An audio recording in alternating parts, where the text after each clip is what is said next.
European Union extends its gratitude to our chairperson in office, Mr. Walton and dear Elina, for hosting the 32nd OSCE Ministerial meeting in Vienna and for the Finnish efforts to lead the organization in these challenging times. If we read the founding documents of this organization, then this organization was established to keep war away from Europe.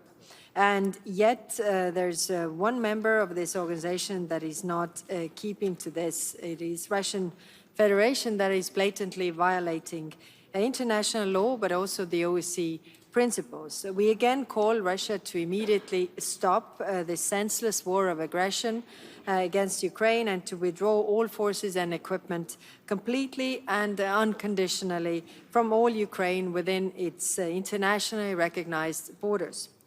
Establishment of the OSCE didn't come from nowhere, but from the fact that we had all painful historic experiences. In the last 100 years, Russia has invaded at least 19 countries, many around this table, and some as many as 3 or 4 times. None of these 19 countries ever invaded or attacked Russia. So in any peace agreement, we have to put the focus on how to get concessions from the Russian side so that they stop aggression and desire the change and the desire to change borders by force. European Union will stay on the course as only more pressure on Russia and more support to Ukraine will change the balance and have any hope for peace. It is essential to reduce Russia's capacity to finance its war machine. The 19th package of sanctions was adopted and the work on the next package continues. Of course, we understand it's painful. We all suffer to this, but we all want this war to end. And to that, we need all to join efforts and do this collectively. Wars end when aggressors run out of money to finance the wars. Ukraine and Europe stand for peace. Turning now to other priorities, we will continue to support the Republic of Moldova's reform efforts and democratic resilience as the country advances in its path towards EU integration. In Georgia, the EU calls on the authorities to respect human rights and stop the democratic backsliding. The authorities should release the unjustly detained, investigate all allegations of excessive use of force by law enforcement, and hold those responsible to account. The EU continues to urge Belarusian authorities to end the ongoing repression, release all political prisoners, and uphold their international human rights obligations. The European Union calls on Belarus to stop supporting Russia's war of aggression against Ukraine. We commend the leaders of Armenia and Azerbaijan for initiating their bilateral peace treaty this August. The European Union will continue to support this process with all the tools at our disposal.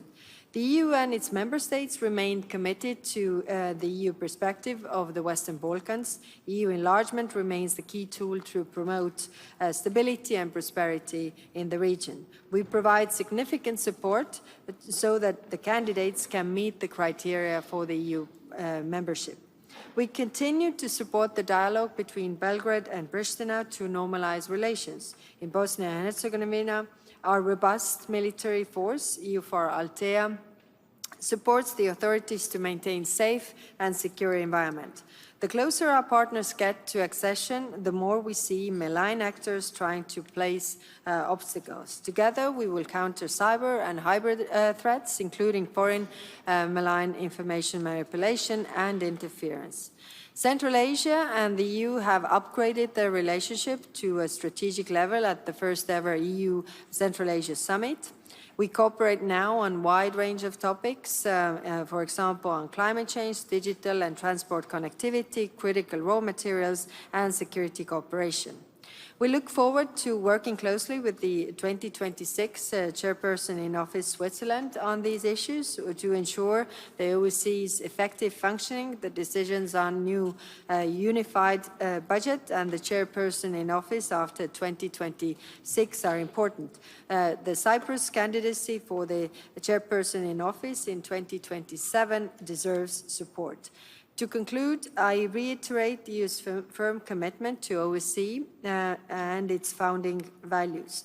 Once again, thanks to Minister Valtonen and the Finnish chairmanship for their leadership over the last year. And now I give the floor back to the Danish presidency, please.